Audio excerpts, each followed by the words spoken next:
चलिए अब देखते हैं फटाफट अंदाज में खबरें।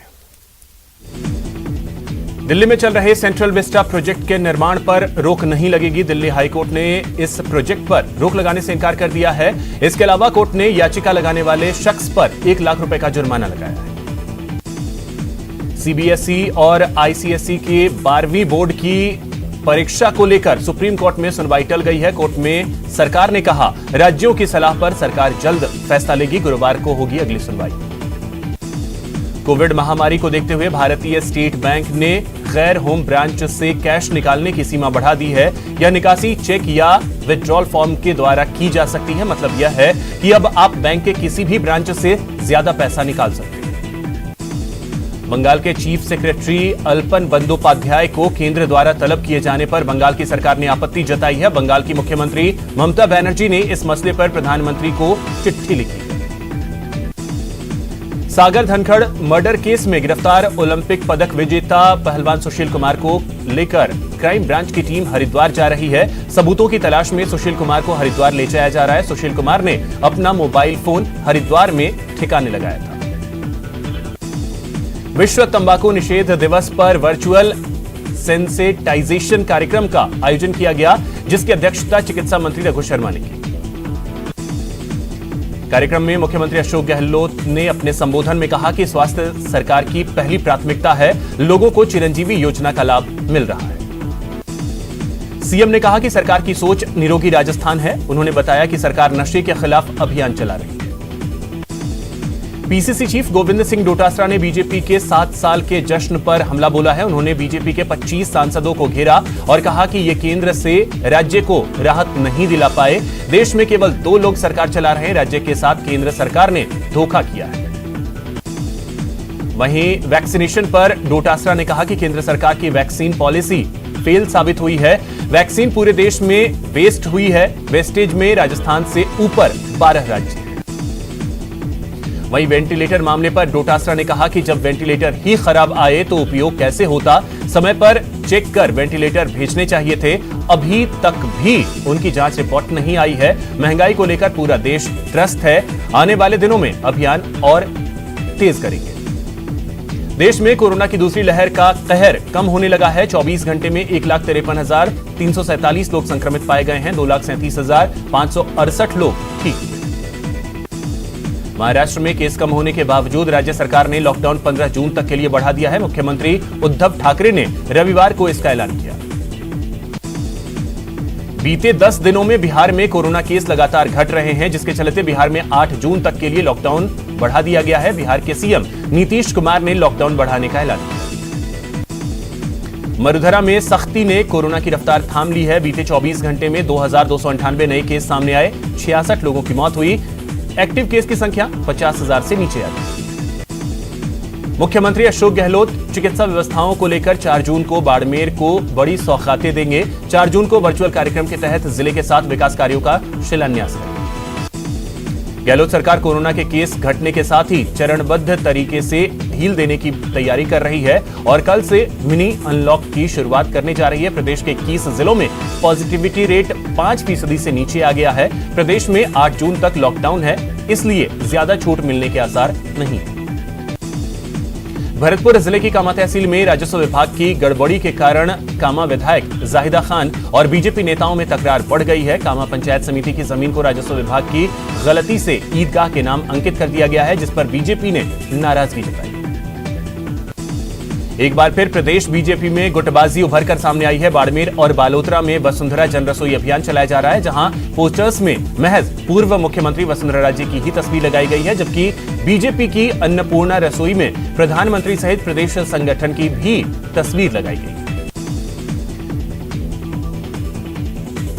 टोभिलवाड़ा के देवरिया ग्राम पंचायत में महिला सरपंच किस्मत गुर्जर गांव में जाकर खुद सैनिटाइजेशन कर रही। फ्लाइंग सिख मिल्खा सिंह ने कोरोना को हरा दिया है। उन्हें अस्पताल से छुट्टी मिल गई है। हालांकि चिंता की बात यह है कि उनकी पत्नी अभी भी आईसीयू में। जैसलमेर में गर्मी के तेवर लगातार तीखे होते जा रहे हैं। रामगढ़ में दिन भर तेज गर्मी के बाद देर रात हल्की बारिश हुई। लोगों को गर्मी से राहत। चूरू के तारानगर कस्बे के सेठ राय बहादुर रामचंद्र मिंत्री राजकीय अस्पताल में सोमवार को विधायक कोष से 65 लाख की लागत से बनने वाले ऑक्सीजन प्लांट का शिलान्यास किया गया। सीकर के पलसाना औद्योगिक क्षेत्र में जन सहयोग से बनने वाले सबसे बड़े ऑक्सीजन प्लांट की नींव रखी गई। श्रीगंगानगर में सूरतगढ़ पंचायत समिति की ग्राम पंचायत पालीवाला में महिला सरपंच ने सम्मान की चाह में कोविड प्रोटोकॉल के नियमों को ही धता बता दिया। सम्मान कार्यक्रम में महिला सरपंच और उनके पति बिना मास्क नजर आए।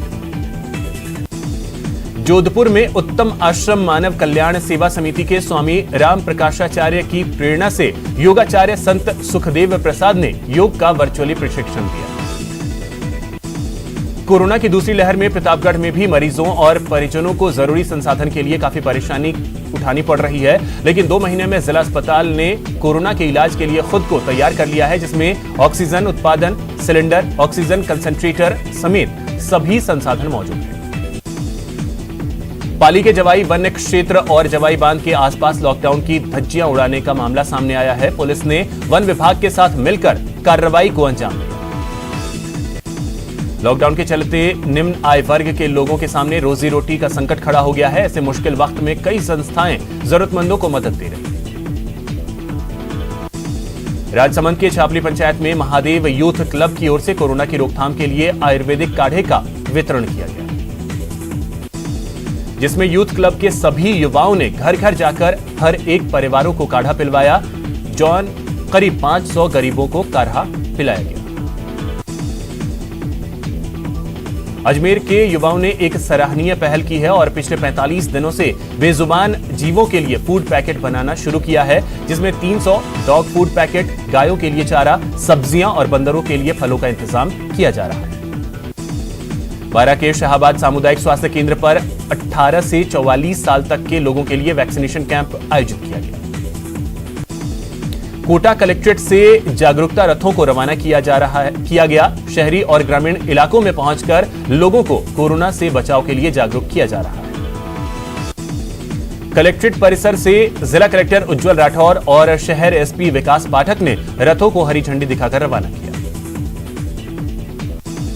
सवाई माधोपुर जिले के चौथ का बरवाड़ा कस्बे में रेलवे फाटक पर एक शराबी का ड्रामा देखने को मिला। दरअसल जैसे ही गेट मैन ने ट्रेन आने का सिग्नल पाकर रेलवे फाटक को बंद किया, यह शराबी आग बबूला हो गया और गेटमैन से जमकर गाली गलौज करने लगा।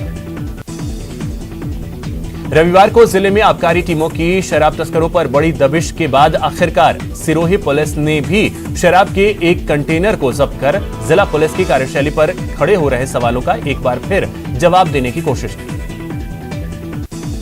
सीकर के नीमका थाना में डीएसटी टीम और कोतवाली पुलिस ने कार्रवाई करते हुए 3000 के इनामी बदमाश प्रकाश उर्फ गोली मीणा को गिरफ्तार किया।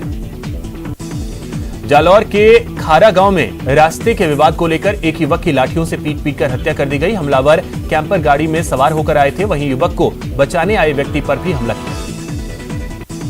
बाड़मेर के बहुचर्चित कमलेश प्रजापति एनकाउंटर की जांच गहलोत सरकार ने सीबीआई को सौंपने का फैसला किया। सीएम अशोक गहलोत ने कमलेश एनकाउंटर मामले की जांच सीबीआई से करवाने को मंजूरी दे दी है। सीएम की मंजूरी के बाद अब गृह विभाग ने केंद्र सरकार से सीबीआई की जांच की सिफारिश की है।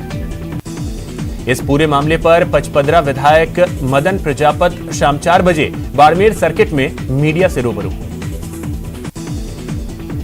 भरतपुर के बयाना थाना क्षेत्र के गांव झटोला में पंचायत के दौरान 2 पक्ष भिड़ गए। इस दौरान दोनों पक्ष अवैध हथियारों के साथ आमने सामने आ गए, जिसके चलते दोनों पक्षों में जमकर मारपीट हुई, जिसका वीडियो सोशल मीडिया पर वायरल हो रहा है। सवाई माधोपुर जिले के चौथ का बरवाड़ा कस्बे में रेलवे फाटक पर एक शराबी का ड्रामा देखने को मिला। कोटा शहर की नयापुरा थाना पुलिस ने आरसीसी प्लेट चोरी करने वाले गैंग का खुलासा किया है। भरतपुर से एक वांछित अपराधी को मध्य प्रदेश की पुलिस गिरफ्तार कर ले गई और भरतपुर पुलिस को इसकी भनक तक नहीं लगी। युवक आदिल मेव को एक विधायक के साथ लड़की बनकर बातचीत करने और उसके बाद ब्लैकमेल करने के आरोप में गिरफ्तार किया गया। चूरू के सादुलपुर में एक मोबाइल की दुकान को चोरों ने अपना निशाना बनाया। चोरों ने दुकान के ताले तोड़कर दुकान में रखे मोबाइल और नकदी पर हाथ साफ कर दिया। भरतपुर के कामा थाना क्षेत्र में केदारनाथ धाम के पहाड़ पर संदिग्ध हालत में युवक का शव मिलने से सनसनी फैल गई। पुलिस के मुताबिक शव कई दिन से पड़ा है, जिसके दोनों हाथ जानवर खा गए। पोखरण के सत्तासर सोलर प्लांट प्रशासन की लापरवाही के चलते सुरक्षा गार्ड ठेके को लेकर विवाद शुरू हो गया है। पुलिस को दो बड़े ठेकेदारों के बीच गैंगवॉर के अंदेशे के चलते मैराथन बैठक करनी पड़ी। कोटा में एक खाली बस में भीषण आग लग गई। वहीं इस आग लगने की वजह से फल की थड़ी भी जलकर खाक हो गई। झुंझुनू के सूरजगढ़ थाना इलाके में बीती रात एक हादसे में सरकारी दावों की पोल खुल गई, जिसमें अस्पताल में घायल को 1 घंटे तक 108 एम्बुलेंस की सेवा उपलब्ध नहीं हो सकी। दौसा में कंटेनर और ट्रैक्टर ट्रॉली में जोरदार भिड़ंत हो गई। हादसे में कंटेनर चालक की मौके पर ही मौत हो गई। जयपुर में अचानक से खाली प्लॉट में पड़े हुए कचरे के ढेर में आग लग गई। देखते ही देखते आग ने विकराल रूप धारण कर लिया। धौलपुर में चलती बाइक में अचानक आग लग गई, जिसके बाद बाइक चालक बाइक छोड़कर भाग गया और बाल बाल बच गया। डूंगरपुर में जैन समाज ने अनूप मंडल के द्वारा जैन धर्म के विरुद्ध किए जा रहे दुष्प्रचार के विरोध और मंडल पर प्रतिबंध लगाने की मांग को लेकर जिला कलेक्टर को ज्ञापन सौंपा। इस मौके पर सकल जैन समाज नवयुवक मंडल के अध्यक्ष सिद्धार्थ मेहता ने बताया कि अनूप मंडल एक जैन विरोधी संगठन है, जिस पर कार्रवाई की मांग की गई। सवाई माधोपुर की केशव बस्ती में रहने वाले लोग इन दिनों राशन नहीं मिलने से परेशान हो रहे हैं। केशव बस्ती के दर्जनों महिलाओं और पुरुषों ने चौथ का बरवाड़ा तहसील मुख्यालय पर हंगामा किया। अजमेर के राजकीय नर्सिंग महाविद्यालय की बस पिछले 4 महीनों से खराब है, जिससे बीएससी नर्सिंग के स्टूडेंट्स को अपने निजी वाहनों से कॉलेज आना पड़ रहा है। करौली में कई मांगों को लेकर पिछले दिनों से हर रोज 2 घंटे का कार्य बहिष्कार कर रहे NHM 2016 के संविदा नर्सिंग कर्मियों ने अब मांग पूरी नहीं होने पर 1 जून से अनिश्चितकालीन अवकाश की चेतावनी दी। बीकानेर की मुक्ता प्रसाद कॉलोनी में शराब के ठेका का विरोध पिछले 60 दिनों से चल रहा है। आज भी महिलाओं ने काले मास्क पहनकर अपना विरोध दर्ज कराया। श्री गंगानगर में रविवार दोपहर बाद अचानक तेज अंधड़ के साथ हुई बारिश के बाद मंडियों में रखी गेहूं की फसल बरसाती पानी से भीग गई। कोरोना काल में आम लोगों की मुश्किलें कम होने का नाम नहीं ले रही है। एक तरफ कोरोना वायरस से लोगों के जान पर बनाई है, तो दूसरी ओर महंगाई ने लोगों की कमर तोड़ दी है। डूंगरपुर में सबसे ज्यादा दाम तेल के बढ़े। डूंगरपुर में पहले खाने का तेल 90 से 100 रुपए प्रति लीटर मिलता था, लेकिन अब यही तेल 160 से 170 रुपए प्रति लीटर मिल रहा है। जैसलमेर में अर्बन होमगार्ड के जवानों ने रक्तदान करके आमजन को राहत पहुंचाई। श्री गंगानगर में जहां एक और सूर्यदेव लगातार आग उगल रहे हैं, बीच बायला में छोटे छोटे बच्चों ने बेजुबान पक्षियों के लिए परिंदे बांधे। पंचायत समिति साकड़ा के युवा प्रधान भगवत सिंह तंवर और समाजसेवी देवी सिंह ने ट्राईसाइकिल भेंट की। राजसमंद में वसुंधरा राजे समर्थकों ने कोरोना काल में जरूरतमंद लोगों को भोजन मुहैया कराने के लिए पहल की है। राज्य समर्थक युवा नेता चंद्रभान सिंह सोलंकी ने आमेर क्षेत्र में वसुंधरा जन रसोई योजना की शुरुआत की। बांसवाड़ा में कोरोना काल में 19 युवाओं की सोमवार को किस्मत खुल गई। उन्हें घर बैठे पुलिस की नौकरी ज्वाइन करने का कॉल आया। बिना देर लगाए ये सभी सीधे पुलिस अधीक्षक कार्यालय पहुंच गए, जहां उनके फॉर्म भराने से लेकर अगली कार्रवाई शुरू हुई। बारा के हरनावता शाह जी कस्बे में स्थित आयुर्वेद औषधालय भी 5 महीने से चिकित्सक नहीं होने से बंद पड़ा है। यहां पर तैनात स्टाफ को भी बॉर्डर पर तैनात कर दिया गया है, जिसकी वजह से औषधालय पर ताला लटका है। कोरोना संक्रमण की